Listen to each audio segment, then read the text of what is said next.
সুপ্রিয় দর্শক, ইতিমধ্যে আমাদের মঞ্চে আমার ভাতিজা লিটন আমাদের মঞ্চে হাজির হয়েছে।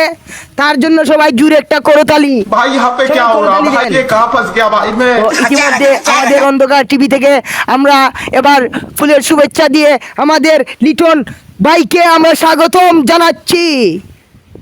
কেমন আছেন আপনি? ভালো আছি। খাওয়া দাওয়া করেছেন? হ্যাঁ করেছি। লায়লার সাথে কেমন দিন কাটছে আপনার? ভালো না। ভালো না? আচ্ছা, তাহলে আপনি বসেন। তো আমরা সরাসরি কথা না বাড়িয়ে চলে যাব আমাদের মূল ভিডিওতে। তো আপনি যে লায়লাকে কি দেখে আপনি লায়লার প্রেমে পড়েছেন? প্রথমত আমি লালার বাসা থেকে প্রেমে পড়েছি, লালার সম্পত্তি থেকে প্রেমে পড়েছি। লালাকে দরকার বলে আমি বসুন্ধরা চিঠি 10 তলা বিল্ডিং তুলে দেবো। হ্যাঁ গাইস, উনি লায়লাকে 10 তলা বিল্ডিং, কয়টা বিল্ডিং দেবেন? 12-13টা তুলে দেবো।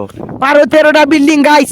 এর মধ্যে কি বলবো এই অন্ধকার টিভির একমাত্র আজকের যিনি আমাদের মঞ্চের অন্যতম সদস্য, যার কথা না বললেই নয়, আমাদের সিলেটের গর্ব। তো গাইস, কথা আর না বাড়িয়ে আমরা চলে যাব এখন লিটনের কিছু ব্যক্তিগত পার্সোনাল বিষয়ে আমরা কথা বলবো। তো ভাই লিটন, আপনি যে এই যে আপনার যে ব্যাকগ্রাউন্ড মিউজিকটা, আপনার যে শক্তি, সেটা আমরা পরীক্ষা করতে চাই। আপনি সেই বয়সটা দিবেন আজকে আমাদের মঞ্চে। চলুন। লিটন মানে ব্যান। হয় নাই ওই যে এইভাবে করে যে একটা দেন, ওইটা দিতে হবে। সত্যি বলতে আমার কোনো শক্তি নেই গাইস, আমি চিল্লাতে পারি।